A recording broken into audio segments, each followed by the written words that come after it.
before that, we have to go, and the leader being the leader of the four horsemen, you have a lot of responsibility. So, but I've got to ask you about this because we want to have you back on. But I've got to ask you Doctor. about this: the time that you held Vince McMahon up for money. I think it's one of the greatest stories in the history of the world. Please tell us this story. It is Please. gotten so far down this from the, but God bless us, guys. That's what wrestling does. Oh, I love it. I love it. I love it. Without question. So as I was, I'm trying to have, as I was leaving WCW as the leader of the Four Horsemen, John. I mean, Yeah, well, that's right. I was That's right. later, yeah. That's right. That's I signed a 1-year deal, October 96, October 97. And so I go back to the WWF in October 97, signed a 2-year deal. So here we are in October of 99. Well, same time, the Attitude Era is red hot. It's blowing and going. I had a couple of misfires. Our buddy Stone Cold wasn't real happy with me during the time frame. We hadn't quite made fences like we did now, but just things for the first year of my contract from 97 to 98. A stutter started. Robert Fuller came back. Anyway, I hadn't quite got the traction. I cut the hair. Don't piss me off. Started using the guitar, and things just started picking up momentum. I'll never forget Pat Patterson looked at me in his nice, fresh accent. What the fuck took you so long? You should have cut that hair 3 years ago. But anyway, It's like the worst idea of a hair match. You had a hair match and you look better afterwards. Yeah. We're like that's not the point. You're supposed to look like Freddy Krueger, take it off, or Jason Voorhees with patches and stuff. You get there's a hair match, you become like this good looking, really guy. I go, oh come on, that ain't fair. Yeah, improve the look, right? So that was SummerSlam 98, X-Pac, cut the hair, get a little traction. Vince obviously was like, okay, I can do something with this. At the same time, as I said, the Attitude Era is just blowing and going. And DX, I mean, when I tell you hitting on all cylinders, and when you're there and living it, you were, John, yes, you had Rock and Stone Cold and Kane and Taker, but in a lot of ways, DX defined the era in so many ways.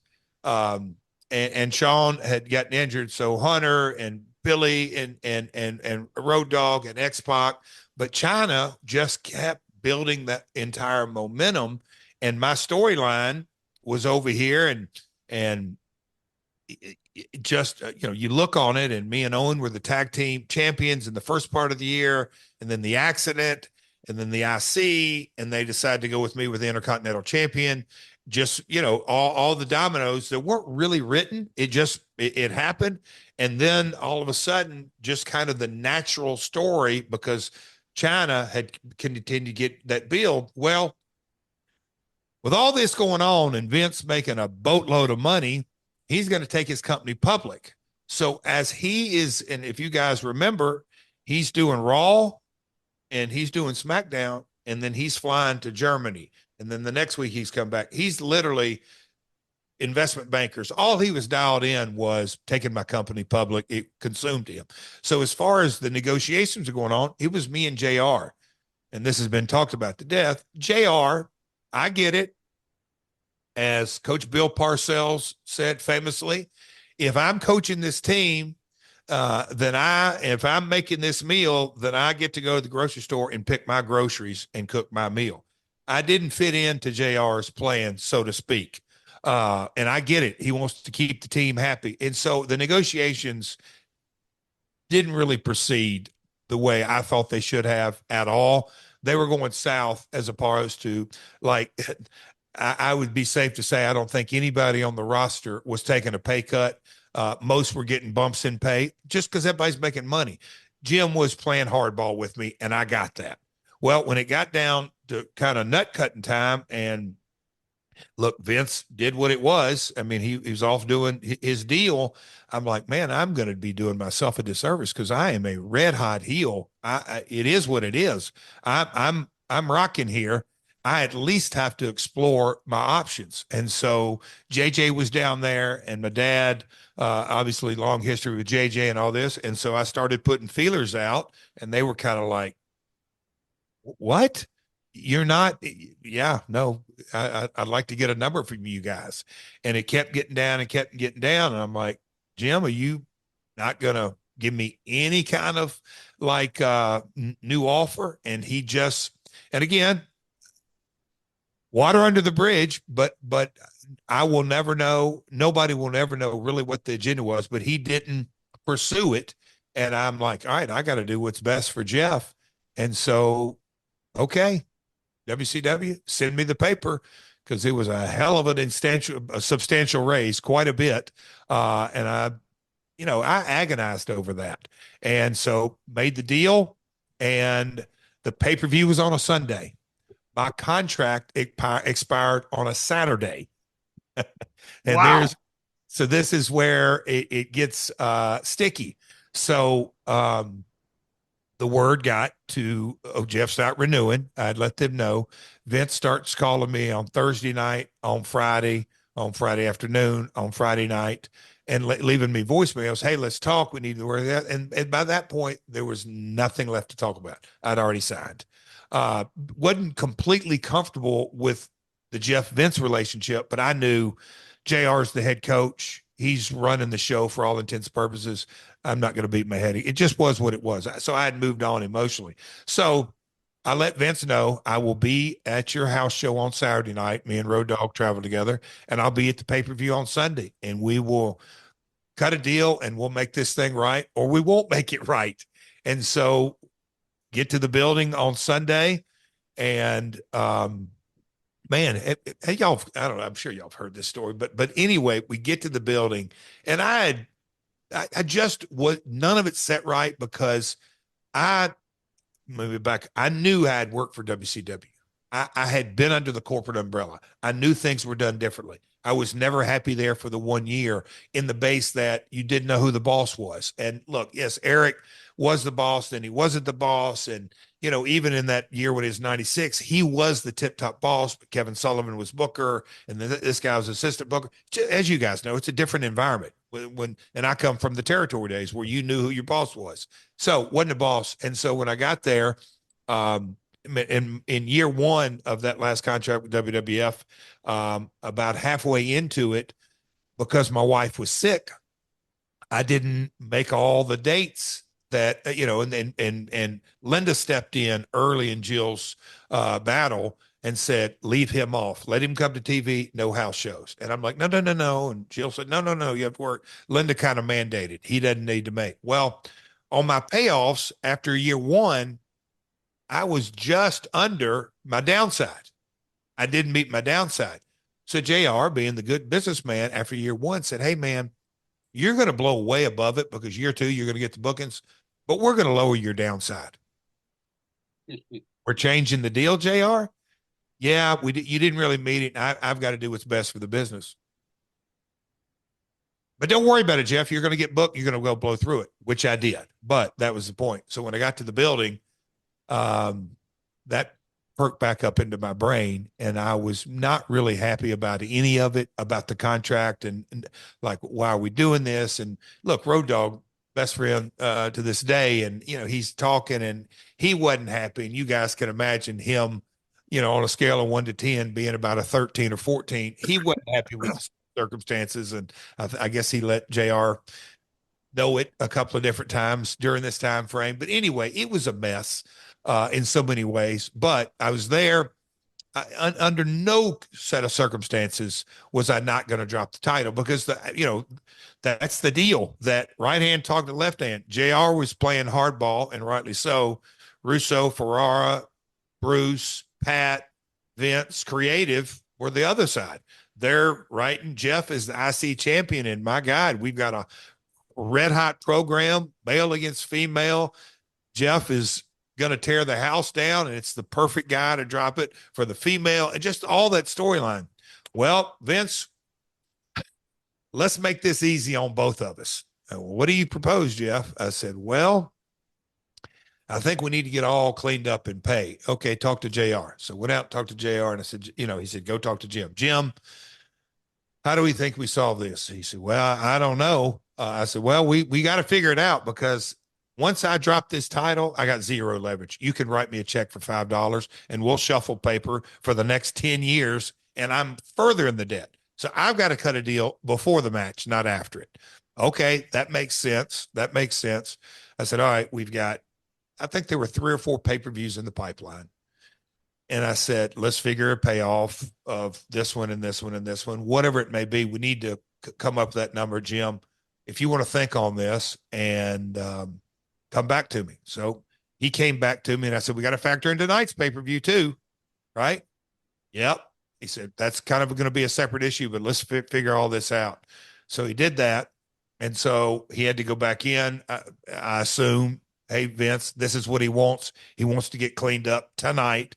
Blah, blah, blah, blah, blah. What do you think?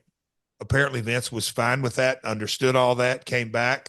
And at this time, Terry Taylor has been told he has to join the conversation. I said, okay, Terry, what do you got to say about it? He said, I'm just ears. All this. I said, I get that, all this. So Jim throws out a number and I said, okay. Jim, you remember last year when I got cut, but really didn't have to? Yeah. I said, let's put the shoe on the other foot. I want some of that money back. I said, so whatever that number you came up with is, we're going to double that. But I said, it's your call. It's your call. It's totally your call. And if y'all don't want to do it, I completely understand you want to do it because this is your belt. It's not mine. Anyway, went back into Vince and said, came and here's your tonight's payoff. And here's the number. We agreed on a number and blah, blah, blah, blah, blah. I said, okay. I said, I guess it's okay for me to go get my bag. And JR said, yeah, kid, let's have a good match. I said, oh yeah. One last thing. I said, I want the check written from Gundarina. I said, from the venue. Cleveland, by the way. Cleveland. And so, no problem. And remember old Matt Miller? Yep. Yeah. Sure do. Matt was, he was marketing rep of Gundarina at the time. That's right. He worked for WWE, he worked for Gundarina. Yeah. So anyway, all of it went down. I went, got dressed, bless Chyna's heart. It was a big night for her. And in the back of my mind, the night before, I'd kind of gone through the match in my mind and get with her. And we're going to do this. It's going to be great. And Pat Patterson had, again, he's always thinking business. The finish was, I go over. And everybody knows or not everybody, but that smart mark section. So the word had gotten out, this was my last night. And we do a finish where I go over like, that gum. We screwed them. We swerved them. And I didn't use, I don't know, there was some kind of technicality and Teddy Long restarted the match. She beats me. But before the match happened, I'm back there warming up and here comes Vince.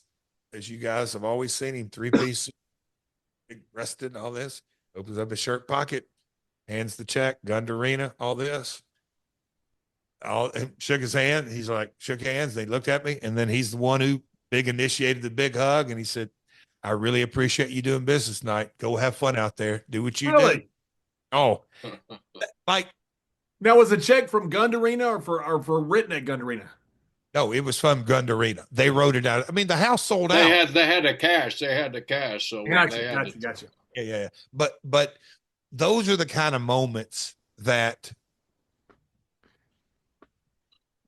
and not just because it was Vince, but the relationship between Vince and my father and, the generation and the businesses in my blood and all that kind of stuff.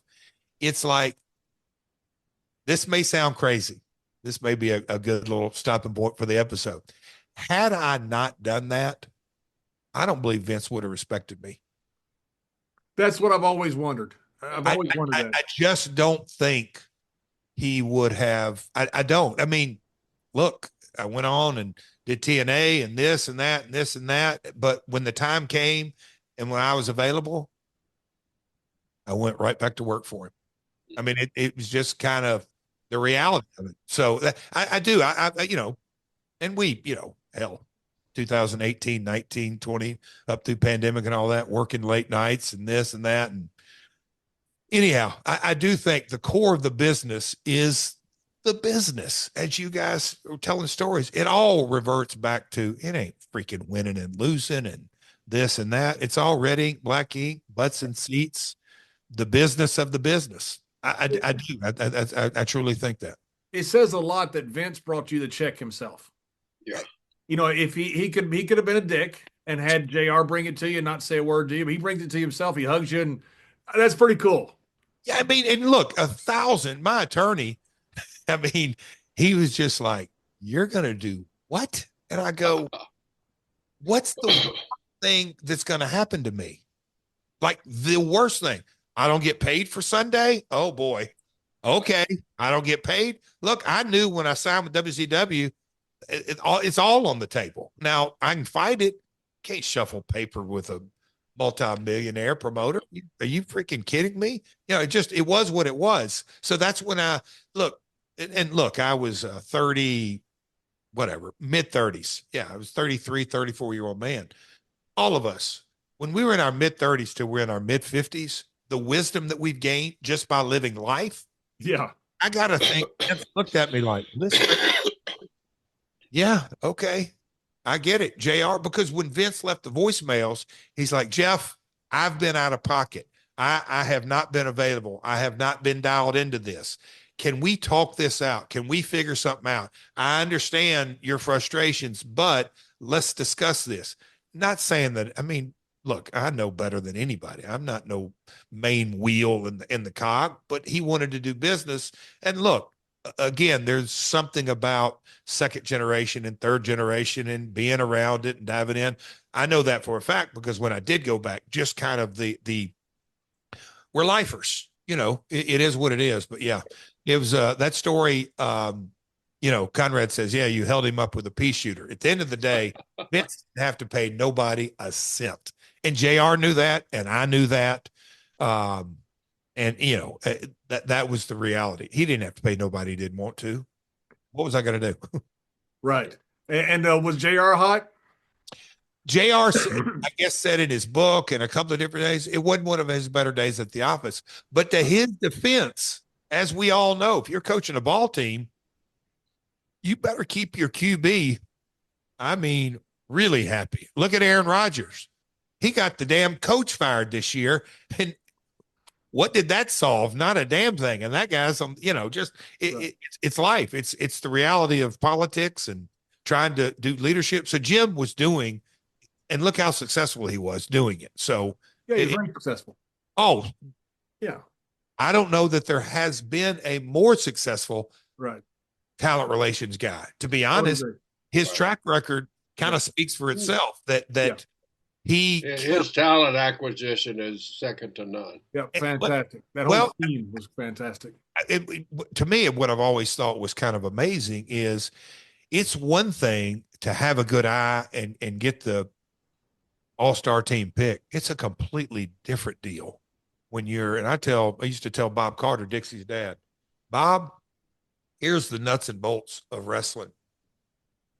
Every day when you go to an event, you're asking half of your employees to do something they don't want to do, get beat, whatever it may be. So you're playing a babysitting job, a political mind F. You know what? It ain't easy. And JR dealt with that every day with a bunch of lunatics in the 90s, including Bradshaw and Farouk. Oh, sorry. No kidding.